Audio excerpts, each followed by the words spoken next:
we've effectively seen the near-term bottom and we're now consolidating. And so every opportunity people have to justify that most of the news is behind them, they take and they use that as a reason to buy. Okay, so that's number one, which is that we are sort of near the end. The second, however, is that if we do see another leg down, there is really only one cohort of company that hasn't been really whacked. And I'll summarize it very quickly by saying it's Microsoft, Amazon, Apple, and Google. That's it. Even Facebook has now been sort of put into the bucket of everybody else where, we've been crushed 60, 70, 80% in those companies.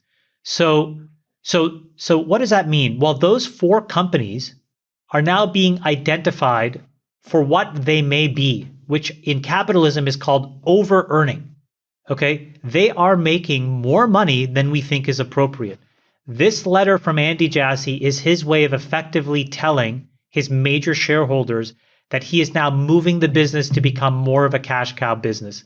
Tim Cook made this incredible decision in 2016, 17, 18 that effectively did the same thing. That's when Buffett came in. That's when he established a huge ownership in the stock. That's when the stock absolutely ripped because it moved into a different bucket in people's minds. It became growth at a pretty reasonable price.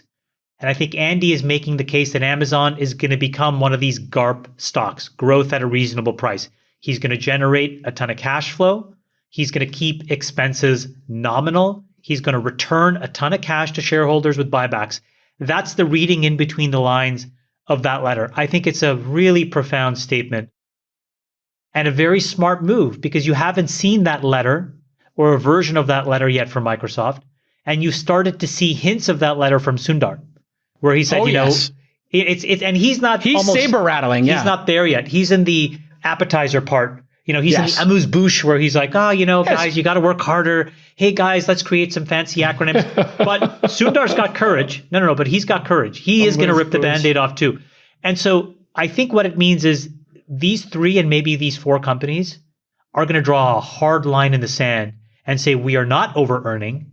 Do not abandon this stock. That, again, will help put in a bottom in the stock market.